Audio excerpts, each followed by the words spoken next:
Hey, Stephen Yonny here doing the Junkyard Crawl with assistance from my friends at High Octane Classics in Auburn, Mass. Thanks, guys. 1965 is the year that Ford did everything differently in so many ways. When it came to the full-size cars, the advertising slogan was, newest since 1949. Of course, if you know your Fords, 1949 was the year that they got away from pontoon styling with bolt-on fenders to a more slab-sided envelope-style body, which they never returned from. But of course, for 65, Ford got away from leaf springs at the back, went to coil springs, and took the frame all the way to the corners of the car rather than the Coke bottle shape of 1964. So this is a 1965 Country Sedan. Now, a lot of folks think that full-size Ford wagons were always country squires with the wood on the side, painted white, going to the country club. Well, a Country Sedan was the base model, and a lot of these were sold in this configuration. And keep in mind, too, 65 is also the year Ford Mustang exploded onto the scene.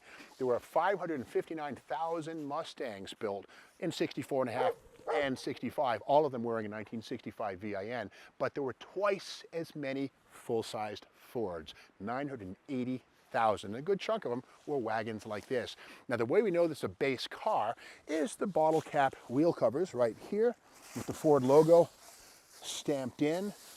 The matching body-colored wheels are typical of a base model vehicle like this one. And I don't see any kind of an engine designator down here.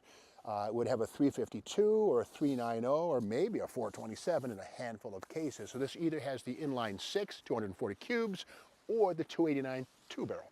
Now, in the Junkyard, you have to learn to be observant. Now, I can't get the doors open on this one, but there's cool stuff inside. Before I get to that, let's look at the door. It says here, R. Gregory, Diversified Service, Tree Specialists. I would say the trees won on this one here.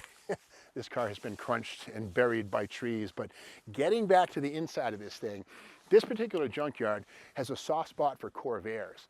And in many cases, Junkyard owners utilize wagons like this as great storage units, really. They're with the windows up, the doors closed, they keep things dry and clean. Inside this is a Corvair turbo engine. If we can kind of see through the haze of the window shade, there it is, Spider, turbocharged 150 horse. That would be from a 62 3 or 4 Corvair turbo.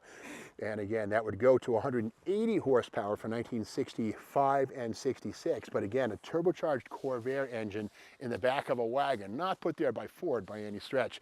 But speaking of high-performance Fords, they did make them, and they didn't have to be Galaxy 500 XLs.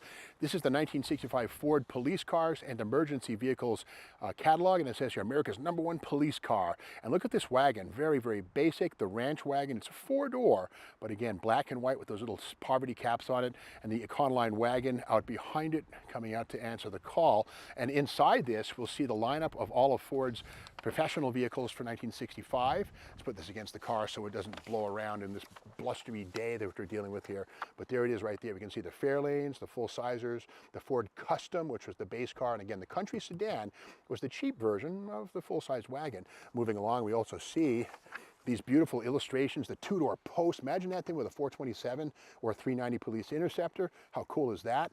Then we get into this stuff here. More pages. I love these old brochures. Now, here are the various engines that were possible. Look at this, the Interceptor V8. This would have had 390 cubes, 330 horse. Solid lifters on that one right there. That's a P code. Rarely seen, but certainly very much available. 427 not available in police cars.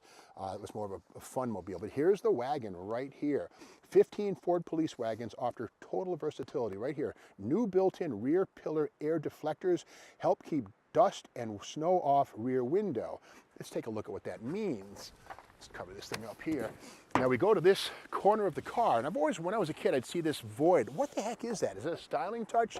It's like a die-cast aluminum louver, a vent, if you will. Well, if you come around to the side, it's not just for looks. It actually is a little bit of a hallway. It's a duct that lets air go in and blow out here against the window. So you have the windows recessed, and check this out. Let's floss it. This stick right here, this basically indicates that the air, there's a tunnel through here, the air goes through like that and comes out. It's a wind tunnel design. In fact, here's one on this other town wagon right here. We can see here the vent comes through on the back of this one here. Now again, in the back of this, another Corvair turbo engine, crazy but true. There's the there's the piece there. And here's the turbocharger right down here. And that's a TRW, Thompson Ramo Williams, I think it is, or something. TRW, that's the original name for it. But that's the turbo right there. The aluminum part's the cold part. The iron part is the hot part, exhaust-driven component. And the side draft YH series Carter one-barrel carburetor, same thing used on 53 and 4 Corvettes, although 3 of them on the Corvette, 1 of them on a turbo car. But anyway, this wagon here was once the vehicle of a tree surgeon. Somebody would cut trees down and manicure your lawn, that sort of thing.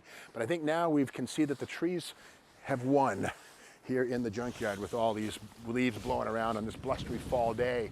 But again, the Ford station wagon was a major player, and again, over twice as many full-size Fords sold as Mustangs did in 1965. So the Ford full-size models, I mean, today there's no such thing as a Ford full-size passenger car. Mustang's still around, but back in '65, these were the kings of the road. If you like this video, be sure to subscribe to the Steve Banks YouTube channel. Come back tomorrow for more Junkyard Crawl.